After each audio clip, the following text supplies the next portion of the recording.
Group 4ஓட result release ஆன பிறகு 5 important process நடக்கும். என்னென்ன அப்படின்னா, டிஸ்ட்ரிபியூஷன் ஆஃப் வேகன்சி ஃபஸ்ட்டு, ரெண்டாவது ரேங்க் லிஸ்ட்டு ரிலீஸ் பண்ணுவாங்க, மூணாவது ஆன்லைன் சர்டிஃபிகேட் வெரிஃபிகேஷன் பண்ணுவாங்க, நாலாவது கவுன்சிலிங் நடக்கும், அஞ்சாவது ஃபைனல் செலெக்ஷன் லிஸ்ட்டு ரிலீஸ் பண்ணுவாங்க. இந்த 5 பற்றியும் இந்த வீடியோவில் பார்க்கலாம். முதல்ல டிஸ்ட்ரிபியூஷன் ஆஃப் வேகன்சி இதை பற்றி பார்க்கலாம். ஆல் ஓவர் தமிழ்நாட்டில் உள்ள மொத்த வேகன்சியும் 3 குரூப்பாக பிரித்து ரிலீஸ் பண்ணுவாங்க. இதை எப்போ ரிலீஸ் பண்ணுவாங்க அப்படின்னா, ரிசல்ட் வந்த பிறகு இல்லைன்னா வர்றதுக்கு முன்னாடி ரிலீஸ் பண்ணுவாங்க. ஆனால் ரேங்க் லிஸ்ட்டுக்கு முன்னாடியே ரிலீஸ் பண்ணுவாங்க. ஏன்னா இதை வச்சு தான் ரேங்க் லிஸ்ட்டு ரெடி பண்ணுவாங்க. அதனால் ரேங்க் லிஸ்ட்டுக்கு முன்னாடியே இந்த distribution of vacancy list ready பண்ணிடுவாங்க. இதில் உள்ள 3 குரூப்பு என்னென்ன அப்படின்னு பார்க்கலாம். ஃபஸ்ட்டு குரூப்பு ஆல் போஸ்ட் உள்ள குரூப்பு, இன்க்ளூடிங் விஓஓ. இதை சேர்த்து ஆல் போஸ்ட் எல்லா போஸ்ட்டுக்கும் ஒரு குரூப் ரெடி பண்ணிடுவாங்க. இதில் எல்லா வேகன்சியும் வரும். அடுத்த ரெண்டாவது குரூப்பு டைப்பிஸ்ட்டு. இது டைப்பிஸ்ட்டுக்கு உள்ள வேகன்சி எல்லா வேகன்சியும் ஒரு குரூப்பாக ரெடி பண்ணுவாங்க. மூணாவது குரூப்பு ஸ்டெனோ டைப்பிஸ்ட் குரூப்பு. இதில் எல்லா வேகன்சியும், அதாவது ஸ்டெனோ டைப்பிஸ்ட் உள்ள எல்லா வேகன்சியும் இதில் வரும். இந்த 3 குரூப்பையும் மறுபடியும் 2 பிரிச்சிருப்பாங்க. அதாவது டிஸ்ட்ரிக்ட் வைஸ் பிரிச்சிருப்பாங்க, இன்னொன்று டிபார்ட்மெண்ட் வைஸ் பிரிச்சிருப்பாங்க. டிஸ்ட்ரிக்ட் வைஸ் பிரிச்சிருந்தாங்கன்னா அந்த போஸ்ட் ஈஸி உங்களுக்கு எடுக்கிறதுக்கு. ஏன்னா உங்கள் டிஸ்ட்ரிக்டோ இல்லை உங்கள் நியர்பை டிஸ்ட்ரிக்டோ நீங்கள் எடுக்கலாம். டிபார்ட்மெண்ட் வைஸ் வேகன்சி நீங்கள் செலக்ட் பண்ணீங்கன்னா தமிழ்நாட்டில் எங்கே வேணாலும் போஸ்டிங் போடுவாங்க. இதை பற்றி டீட்டெயிலாக இன்னொரு வீடியோவில் போடுறேன். இந்த டிஸ்ட்ரிபியூஷன் ஆஃப் வேகன்சியில் தான் டோட்டல் வேகன்சி எவ்வளவு அப்படின்னு கிளியராக தெரியும். இதை பேஸ் பண்ணி தான் அடுத்தது உங்களுக்கு ரேங்க் லிஸ்ட்டு ரெடி பண்ணுவாங்க. அது மட்டும் இல்லாமல் நீங்கள் ஃபைனலாக போஸ்டிங் எடுக்கும்போது இதை பேஸ் பண்ணி தான் நீங்கள் போஸ்டிங் எடுக்க முடியும். அது எப்படிங்கிறத உங்களுக்கு நீங்கள் போஸ்டிங் எடுக்கும்போது நான் கிளியராக சொல்கிறேன், சிம்பிளாக சொல்கிறேன். அடுத்தது ரேங்க் லிஸ்ட்டை பற்றி பார்க்கலாம். இந்த ரேங்க் லிஸ்ட்டை எப்போ ரிலீஸ் பண்ணுவாங்க அப்படின்னா, ரிசல்ட் வந்து ஒரு 15 டேஸ்க்குள்ளே ரிலீஸ் பண்ணுவாங்க.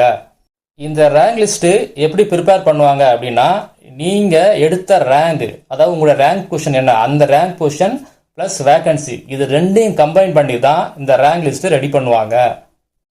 இந்த ரேங்க் லிஸ்ட்டையும் 3 குரூப்பாக பிரித்து ரிலீஸ் பண்ணுவாங்க. என்னென்ன குரூப்பு அப்படின்னா, முதல்ல ஆல் போஸ்ட் குரூப்பு, ரெண்டாவது டைப்பிஸ்ட் குரூப்பு, மூணாவது ஸ்டெனோ டைப்பிஸ்ட் குரூப்பு. இந்த மாதிரி தான் பிரித்து ரிலீஸ் பண்ணுவாங்க.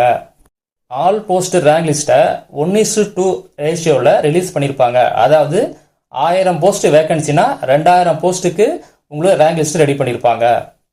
அதே மாதிரி டைப்பிஸ்ட் போஸ்ட்டுக்கு 1:2.5, ஸ்டெனோ டைப்பிஸ்ட்டுக்கு 1:2.5 இந்த ரேஷியோவில் ரிலீஸ் பண்ணியிருப்பாங்க.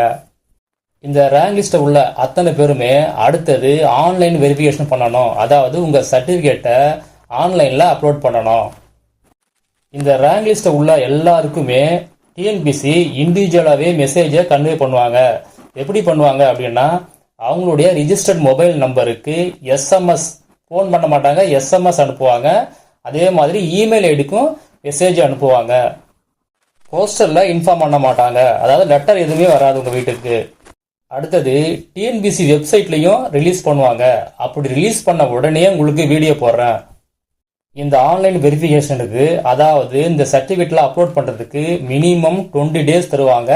அந்த 20 டேஸ்க்குள்ளே நீங்கள் அப்லோட் பண்ணி முடிக்கணும். அடுத்தது இந்த ஆன்லைன் வெரிஃபிகேஷன், அதாவது சர்டிஃபிகேட்லாம் எங்கே அப்லோட் பண்ணுறது அப்படின்னா, இ சேவை மையம், இங்கே தான் நீங்கள் போய் அப்ளை பண்ணணும். வேற எங்கேயும் நீங்கள் அப்ளை பண்ண முடியாது. ப்ரௌசிங் சென்டரில் அப்ளை பண்ண முடியாது, இல்லை நீங்களே இண்டிவிஜுவலாகவும் அப்ளை பண்ண முடியாது. ஆன்லைன் சர்டிஃபிகேட் வெரிஃபிகேஷன் பண்ணும்போது அதுக்கு ஒரு வீடியோ போடுறேன். அதில் என்னென்ன சர்டிஃபிகேட் அப்லோட் பண்ணணும், எப்படி அப்லோட் பண்ணணும், அப்ளை பண்ணும்போது என்னென்ன செக் பண்ணணும், சப்போஸ் நீங்கள் தப்பாக அப்ளை பண்ணிட்டீங்க அப்படின்னா எப்படி அதை கரெக்ட் பண்ணணும், இதை டீட்டெயிலாக உங்களுக்கு சொல்கிறேன். அடுத்தது கவுன்சிலிங் பற்றி பார்க்கலாம். கவுன்சிலிங்க்கு என்னென்ன சர்டிஃபிகேட் கொண்டு போகணும், எப்படி போஸ்ட்டு எடுக்கிறது, இதை பற்றி டீட்டெயிலாக ஒரு வீடியோ அந்த டைமில் போடுறேன், மிஸ் பண்ணாமல் பாருங்கள். கவுன்சிலிங்கில் முடிஞ்ச பிறகு உங்களுக்கு அலாட்மெண்ட் ஆர்டர் அங்கேயே இஷ்யூ பண்ணிவிடுவாங்க.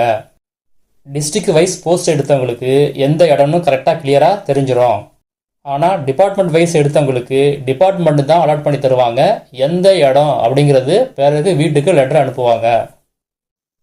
கவுன்சிலிங் எல்லாம் முடிஞ்ச பிறகு ஃபைனல் செலெக்ஷன் லிஸ்ட்டை வந்து டிஎன்பிசி வெப்சைட்டில் ரிலீஸ் பண்ணுவாங்க.